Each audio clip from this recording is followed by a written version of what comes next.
तुम आए तो आया मुझे याद, गली में आज चांद निकला। जी हाँ, स्वागत है आपका हमारे इस YouTube चैनल पर। मैं मुनमुन श्रीवास्तव आपका हार्दिक अभिनंदन करता हूँ। और आप सभी जिस विंडो का इंतज़ार कर रहे थे वो विंडो कल शाम को खुली, लेकिन उसके साथ ही आपके सवाल भी बहुत ज़्यादा आने लगे कि अपग्रेड विंडो में कौन कौन शामिल है। इसकी मॉडलिटीज़ आपको मैंने पहले ही बता दी थी और इनफैक्ट सबसे पहले बताई थी, लेकिन कुछ माइक में दिक्कत होने की वजह से आप ठीक से उसको सुन नहीं पाए थे। लेकिन जो है वो आपने अब तक जो है कंप्लीट शेड्यूल देख लिया होगा। कुछ आपके प्रश्न हैं जिनको कि लेके हम आए हुए हैं आज। पहला सबसे बड़ा सवाल है सर कि क्या अपग्रेड विंडो में शामिल होने के बाद आगे हमें मौका नहीं मिलेगा? ये एक सबसे बड़ा सवाल है। देखिए, इस अपग्रेड विंडो कहें या इसको एक अपग्रेड राउंड कहें, और ये लास्ट ईयर भी हुआ था। ऐसा नहीं है कि कोई पहली बार हो रहा है।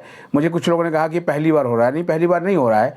इसलिए इसको अपग्रेड राउंड भी कहते हैं कि जिनको भी सीट मिली थी फर्स्ट एलोकेशन में और फिर जो है वो सेकेंड में, और अभी तक उन्होंने फ्रीज़ नहीं किया, वो अपग्रेड विंडो राउंड में शामिल हो सकते हैं। और जिस समय आप वीडियो देख रहे होंगे उस समय तक कुछ घंटे बचे होंगे इसके लिए आपकी प्रेफरेंसेस रीऑर्डर करने के और करके उसे सबमिट करने के लिए, तो आप इस मौके का फ़ायदा उठा सकते हैं।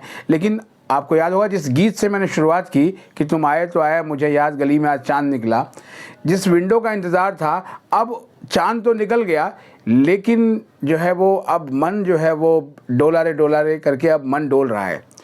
मन इसलिए डोल रहा है क्योंकि इस जो अपग्रेड राउंड में एक ख़ास बात है, और ख़ास बात क्या है? वो है ऑटो एक्सेप्टेंस। यानी अगर आपने अप्लाई किया है और आपको सीट मिल जाती है तो वो सीट ऑटोमेटिक एक्सेप्ट हो जाएगी और फिर आप जो है वो डाउनग्रेड नहीं कर सकते, मतलब आप नीचे नहीं आ सकते, वापस नहीं आ सकते हैं। तो इस एक्सरसाइज का बहुत ही सोच समझ के इस्तेमाल करना है, ताकि कहीं ऐसा ना हो कि जिस सीट से आप जो है वो संतुष्ट हो गए हों और फिर आप अपग्रेड होके कहीं कोई ऐसी सीट या कॉलेज ना मिल जाए जो शायद आप नहीं लेना चाहते थे। कल जब मैं ज़ाकिर हुसैन दिल्ली कॉलेज पे स्टूडेंट से बात कर रहा था और जब मुझे वहाँ पेरेंट्स मिले तो उनकी दुविधा से मुझे साफ समझ में आ गया कि फ्रीज़ और अपग्रेड के का जो बीच का जो ये पीरियड है ना, इसमें आप झूले की तरह झूल रहे हैं। क्या करें? मुश्किल कुछ नहीं है। देखिए, सिर्फ अपने मन को जो है ना आपको थोड़ा सा काबू में करना है और ठंडे दिमाग से सोचना है कि आप जिस एक्सरसाइज को करने जा रहे हैं वो एक्सरसाइज जो है वो आपके लिए ठीक साबित होगी या नहीं होगी। मैं पहले बताता हूँ कि किन के लिए ये एक्सरसाइज बिल्कुल ठीक है। मान लीजिए आपको 5 नंबर की प्रेफरेंस मिली हुई है और आपको पसंद का कोर्स नहीं मिला। ऊपर की 4 जो प्रेफरेंसेस है, मतलब 5 से ऊपर अगर हम बढ़ते हैं तो 4, 3, 2, 1, उसमें वो कॉलेज और वो कोर्स हैं जो आपके पसंद के हैं। तो अपग्रेड विंडो बिल्कुल आपके लिए है, क्योंकि कुछ नहीं पता कि आपकी मेरिट मैच कर जाए, वहाँ पर सीट उस समय वैकेंट हो और वो सीट आपको जो है वो अलॉट कर दी जाए। तो ये आपके लिए सबसे बेस्ट एक्सरसाइज होगी। एक और स्टोरी जो हमने कल रात को अपलोड की थी, उसमें आपने सुना भी होगा, एक स्टूडेंट ने, जिसको रामजस कॉलेज मिला है, राजस्थान के इस विद्यार्थी ने, उसने कहा कि मैंने सर अपग्रेड के लिए मैं जाऊंगा। क्यों? क्योंकि उसको पॉलिटिकल साइंस ऑनर्स मिला हुआ है रामजस कॉलेज में। उसके ऊपर 2 प्रेफरेंसेस हैं केवल उसकी, हिंदू कॉलेज है और किरोड़ीमल कॉलेज है, और सेम कोर्स है। तो वो भी बहुत ही, जिसे कहते हैं, किसी रिस्क में ही नहीं है, वो तो एब्सोल्युटली परफेक्ट जोन में है। तो इसलिए वो जो है वो अपग्रेड के लिए जा रहे हैं। दूसरा, किनको अपग्रेड के लिए नहीं जाना चाहिए इस स्टेज पर आकर, जहां पर एडमिशन काफ़ी हद तक स्टेबलाइज होते हुए दिख रहा है, अभी हुए नहीं हैं, उस पर भी आऊँगा। पहले अभी आपको बता दें कि एडमिशन स्टेबलाइज होने की तरफ बढ़ रहे हैं। बहुत सारे लोगों ने तो अभी तक स्टेबलाइज़र देखा नहीं होगा। कभी आज से 10 साल पहले जो है वो अलग से एक स्टेबलाइज़र आया करता था जो आपके घर में बिजली की सप्लाई को जो है वो रेगुलेट करता था और बराबर कर देता था।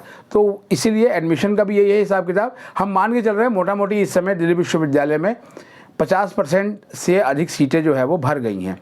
लेकिन ये सीटें कब तक भरी रहेंगी, नेक्स्ट राउंड में क्या होगा, कितने विड्रॉल्स होंगे, एडमिशन्स कैंसिलेशन के बाद कितनी वैकेंट सीट्स आएंगी, इसके बारे में आप जो है वो अभी दावे से कुछ नहीं कह सकते। क्योंकि थर्ड राउंड में जो है, मुझे अच्छे से याद है, लास्ट ईयर में आपको बताऊं तो टोटल कंफर्म एडमिशन जो हुए थे वो हुए थे 74,133 और कैंडिडेट्स जिन्होंने फ्रीज़ किया था उनकी संख्या थी 44,312, 44,312। और यही संख्या कमोबेश या यूँ कहें कि इससे थोड़ी कम ही संख्या अभी तक दिख रही है, लेकिन बीते 2-3 दिनों में फ्रीज़ करने को लेकर माइंड मेकअप होता हुआ दिख रहा है, क्योंकि विद्यार्थी जो है वो बिल्कुल थोड़ा सा जिसे कहते हैं कि अब अधीर हो गए हैं, क्योंकि वो कहीं एक जगह वो सेटल होना चाहते हैं। यही स्थिति हमें ज़ाकिर हुसैन दिल्ली कॉलेज पर भी मिली। एक स्टूडेंट का सवाल आया कि sir Zakir Hussain college Delhi college अच्छा है या शिवाजी कॉलेज अच्छा है। आप ये देख लीजिए कि दोनों कॉलेज में बहुत अधिक जो है वो फ़र्क नहीं है, बट अगर मेरी राय आप मानेंगे तो मैं कहूँगा ज़ाकिर हुसैन दिल्ली कॉलेज जो है वो शिवाजी कॉलेज से बेहतर है। तो आप वहाँ पर जो है वो अपना एडमिशन जो है वो फ्रीज़ कर सकते हैं अगर आपको पसंद का कोर्स मिला हुआ है तो, या फिर अगर उससे बेहतर कोर्स जो है वो शिवाजी कॉलेज की तरफ है तो आप उसको ले सकते हैं। एक और सवाल भी है सर कि 3 और 4 मार्क्स से जो है वो कम हो रहे हैं, क्या हमारी सीट अपग्रेड हो जाएगी? देखिए 3 और 4 मार्क्स के डिफरेंस की बात नहीं है, ये आप 20 मार्क्स तक का भी डिफरेंस आप देख सकते हैं कि वो जो है वो डिपेंड अपॉन द कोर्स। और ये आपको भी अच्छे से पता है कि जिन कोर्सेज़ को लेकर इस बार बहुत डिमांड रही है, साइंस में जो लाइफ साइंसेज से जुड़े हुए कोर्स हैं उनकी डिमांड ज़्यादा रही है, जैसे कि बीएससी ऑनर्स ज़ूलॉजी। ह्यूमैनिटीज़ और सोशल साइंसेज में अगर देखें तो पॉलिटिकल साइंस ऑनर्स बहुत ही डिमांडिंग रहा है, और इससे मिलता जुलता जो कॉम्बिनेशन बीए प्रोग्राम में है हिस्ट्री पोल साइंस, उसमें भी बहुत अधिक जो है डिमांड रही है। तो इसमें थोड़ी सी जो कट ऑफ है वो कम रहेगी, क्योंकि ये अपग्रेड राउंड है, इसके लिए वही कट ऑफ अभी चलेगी जो अभी तक चलती आई है। कट ऑफ जाके बदल जाएगी मिड एंट्री वाले राउंड में, जिसके बारे में मैंने जो है वो पिछले साल भी आपको बताया था, और जो है वो हमारी वो पंक्तियाँ वायरल हुई और शायद अभी तक भी जो है वायरल है कि दिल दुखा है लेकिन टूटा तो नहीं है और उम्मीद का दामन छूटा तो नहीं है, क्योंकि उसके बाद भी एडमिशन हुए थे। ऐसा नहीं है कि वहीं पर जो है वो बिल्कुल दी एंड हो गया, क्योंकि कई सारे ऐसे कमेंट मैंने पढ़े जिसको लगा कि अब मनोबल टूट रहा है, शायद दिल्ली विश्वविद्यालय में अब गुंजाइश नहीं बची उनके एडमिशन्स की। देखिए दिल्ली विश्वविद्यालय में एडमिशन्स की गुंजाइश अभी भी बहुत है। वो इसलिए मैं कह सकता हूँ क्योंकि अंबेडकर यूनिवर्सिटी की एक जो कट ऑफ है कोर्सेज की वो कल आई लिस्ट, और आज उनकी दूसरी आने वाली है। हमने कंफर्म किया आपके सवालों के आधार पर। बीएचयू का पोर्टल खुल ही चुका है, इलाहाबाद यूनिवर्सिटी जो है वो खुल चुकी है, और जो है वो धीरे धीरे कई और विश्वविद्यालय हैं जो इस पटरी पे आ रहे हैं, और यहाँ से भी स्टूडेंट्स वहाँ शिफ्ट करेंगे। हालांकि ड्यू से बीएचयू जाने का ट्रेंड बहुत कम ही रहा है। जो एब्सोल्युटली जो बीएचयू के आसपास के एरिया में जो रहने वाले लोग हैं बनारस के, वैसे ही कैंडिडेट्स वहाँ पे जाते हैं, नहीं तो दिल्ली विश्वविद्यालय में जिसको मिल गया वो बीएचयू नहीं जाता। ये मेरी जो है पिछले 20 साल के जर्नलिज्म का जो है वो ये एक निचोड़ रहा है। उल्टा मैंने देखा कि वहाँ से छोड़कर जो है वो दिल्ली विश्वविद्यालय में मॉप अप राउंड में बच्चे आए और उनको सीट भी मिली। मॉप अप राउंड की बात अभी नहीं करेंगे। बहुत से लोग कहा कि sir spot round mop up round पे आप बात नहीं कर रहे हैं। मेरी कोशिश ये होती है कि जो ट्रेन चल रही है ना, अगला स्टेशन कौन सा आने वाला है उसको लेकर बात किया जाए। तो अभी अगला स्टेशन जो है वो यही है कि अपग्रेड, क्योंकि इसमें कितने स्टूडेंट्स का अपग्रेडेशन होगा ये भी हम आपको बताएंगे। एक टेंटेटिव जो है वो डिटेल्स अभी पता करते हैं कितने भी बच्चों ने अपग्रेड के लिए अप्लाई किया हुआ है इस विंडो के क्लोज़ होने के बाद। फ़िलहाल तो ये है कि आप इस विंडो को एक्सरसाइज तभी करें जब आप बिल्कुल श्योर हों।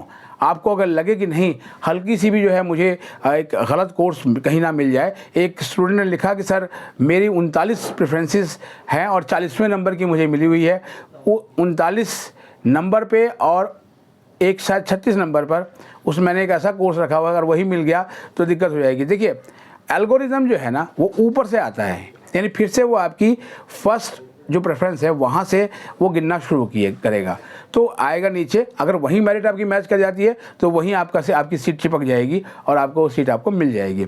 इसलिए अगर आपको लगता है कि कहीं पर रिस्क हो सकता है तो मुझे लगता है कि आप इस सीट से अगर संतुष्ट है तो इस सीट को ही लेके आप रहें, और अगर आप फ्रीज़ नहीं भी करेंगे तो राउंड के बाद वो ऑटोमेटिकली ही जो है वो फ्रीज़ हो जाएगी। लेकिन थर्ड राउंड के लिए जो है मॉडलिटीज़ काफ़ी हद तक बहुत विस्तृत हैं।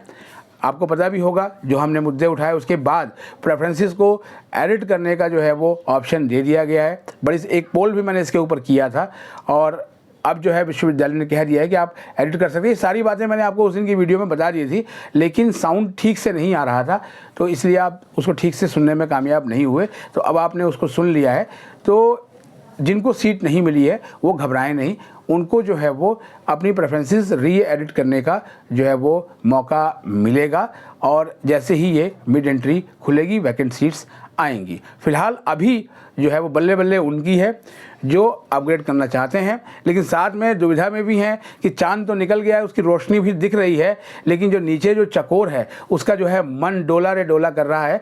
तो आप मन डोला रे डोला करने की बजाय जो है वो आप मन को पक्का करके ही निर्णय लें। और कई लोगों ने आज सुबह सुबह शिकायत की कि प्रेफरेंसेस जो है वो रीऑर्डर करने का ऑप्शन नहीं आ रहा है। जब हमने विश्वविद्यालय प्रशासन को इसके बारे में बताया तो उन्होंने कहा कि नहीं, ये जो है वो बिल्कुल ठीक से काम कर रहा है। तो मुझे लगता है कि जिनको दिक्कत हो रही थी वो भी अब जो है वो इसको रीऑर्डर कर पा रहे होंगे। आप अपने सवाल कमेंट बॉक्स में लिख दें, उनके जवाब हम प्रशासन से लेंगे। और आज के लिए फ़िलहाल इतना ही। हमारे चैनल पर नए हैं तो चैनल को सब्सक्राइब कर लें और इसे अपने दोस्तों के बीच शेयर करें, और अपग्रेड का मौका जो है वो उठाने से पहले 5 बार ज़रूर सोचिएगा। मिलते हैं एक और एपिसोड के साथ, तब तक के लिए नमस्कार।